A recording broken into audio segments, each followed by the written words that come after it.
प्यारे बच्चों, आज हम कक्षा 7 की गणित की वर्कशीट नंबर 1 करेंगे।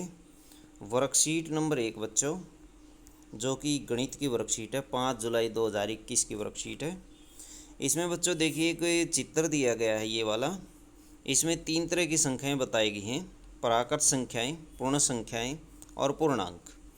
प्राकृत संख्याएं जो हमारी गिनती होती है, 1 से शुरू होती है, कभी समाप्त नहीं होती, उसे प्राकृतिक या प्राकृत संख्याएं कहा जाता है।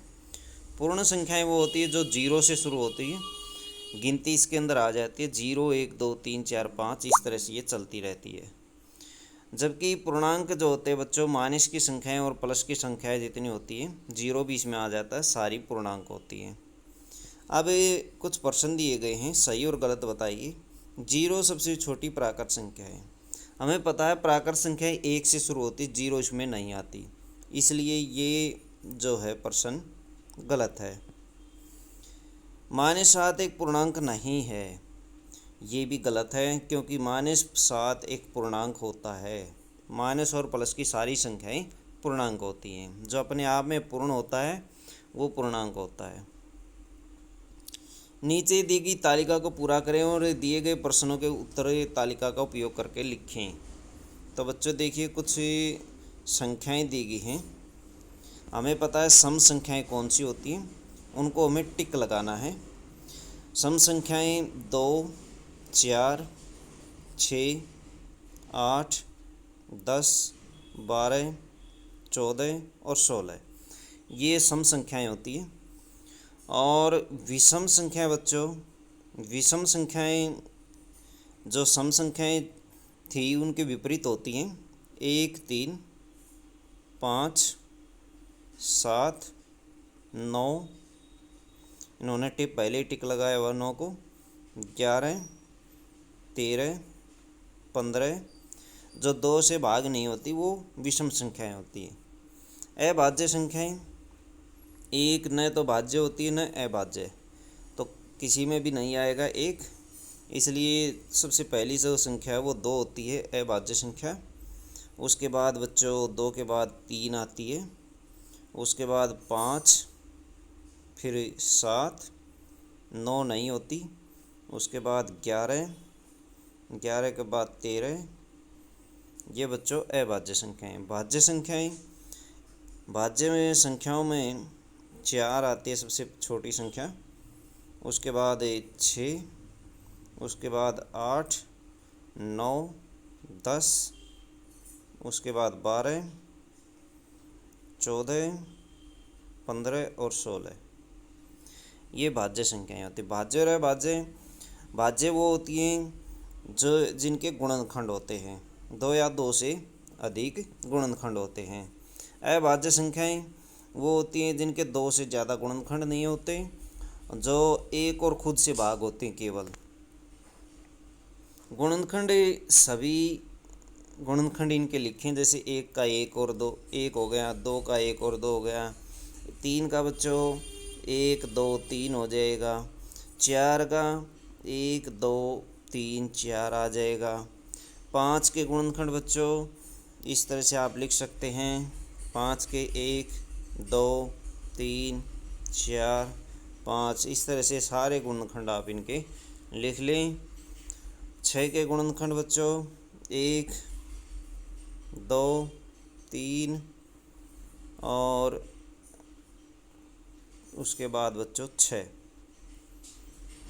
4 और 5 नहीं होते। 5 के गुणनखंड बच्चों जो ऊपर ही गलती से लिखे गए थे, 5 के गुणनखंड 1 2 और 3 नहीं होता, 4 नहीं होता, फिर 5 होता है केवल। 4 के गुणनखंड बच्चों 1 2 और 4 थे। उसके बाद 7 के गुणनखंड 1 और 7, 7 के गुणनखंड 1 और 7, 6 के ये हो जाएंगे, 5 के गुणनखंड ये हो जाएंगे, 4 के ये हो जाएंगे।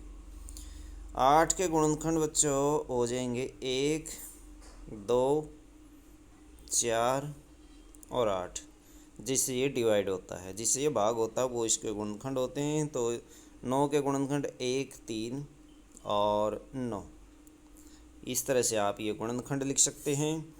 11 के गुणनखंड बच्चों 1 और 11 हो जाएगा। 12 के गुणनखंड आप लिख सकते हैं।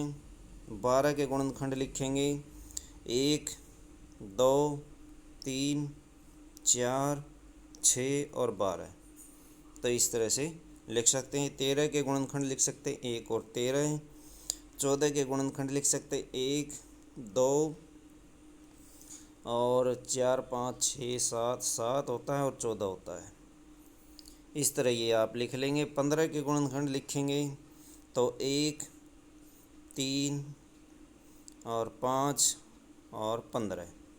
16 के बच्चों 1, 2, 4, 4 के बाद बच्चों 8, 8 के बाद 16।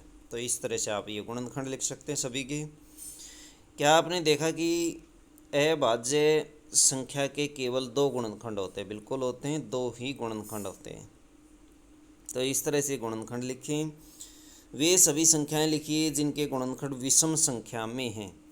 तो वे सारी संख्याएं आप लिख लें ऊपर से, जिनके गुणनखंड विषम संख्या में हैं। तो विषम संख्या वाले गुणनखंड आप लिखें। तो जैसे 1 थी, उसके बाद 3 थी, 1 और 3 सारे विषम होने चाहिए बच्चों। 1 और 3, 1 और 5 ये, उसके बाद 1 और 7 और 1, 3 ये विषम, ये भी है, 9 भी है। उसके बाद 11 है, 11 के बाद 13 और 13 के बाद 15। ये लिख सकते हैं। इनके गुणनखंड विषम संख्या में हैं। वे सभी संख्याएं लिखिए जिनके गुणनखंड सम संख्या में। इसके विपरीत जो संख्याएं बच गई वो सम संख्या वाले गुणनखंड वाले हो जाएंगी संख्याएं। 10 और 12 के सारों गुणनखंड लिखिए। 10 और 12 के सारों गुणनखंड लिख दीजिए। जैसे 2, उसके बाद फिर ऐसे गुणनखंड लिखने जो दोनों को डिवाइड करते हों, सारों अथवा कॉमन। जैसे 10 के जो गुणनखंड होते हैं बच्चों 1, 2 और 5 और 10 होते हैं। और 12 के गुणनखंड होते हैं 1, 2, 3, 4, 6 और 12। इनमें से छांट कर लिखिए जो इनमें कॉमन है। तो कॉमन जो है 1 और 2 हैं, 1 और 2। तो ये सारों गुणनखंड हो जाएंगे बच्चों। तो इस तरह से 1 और 2 इसके सारों गुणनखंड हैं। क्वेश्चन नंबर 3 देखिए, छायांकित भाग को भिन्न से सुमेलित कीजिए। 1/2। 1/2 का मतलब है कि आधा हिस्सा जिसका शेडेड किया गया हो या छायांकित किया गया हो। 1/3। 1/3 हिस्सा यानी 3 में से एक हिस्सा जिसका छायांकित किया हुआ है, ये हो जाएगा। 1/4 जिसका चौथा हिस्सा छायांकित किया हुआ, 4 में से एक हिस्सा छायांकित किया हुआ है। 1/5 का मतलब है कि 5 में से केवल एक हिस्सा छायांकित किया हुआ है। और 2/2 अथवा 1 पूरा हिस्सा छायांकित किया हुआ है। दिए गए गोलों को इस प्रकार सही अंकों से भरिए ताकि जोड़ने या घटाने पर 20 उत्तर आए। तो 20 उत्तर आना चाहिए बच्चों। अब यहाँ से हम शुरुआत करते हैं। क्या इसके अंदर 16 हम लिख दें, 16 + 4 20 हो जाएगा। 25 में से यदि 5 घटा दें तो 20 मिलेगा।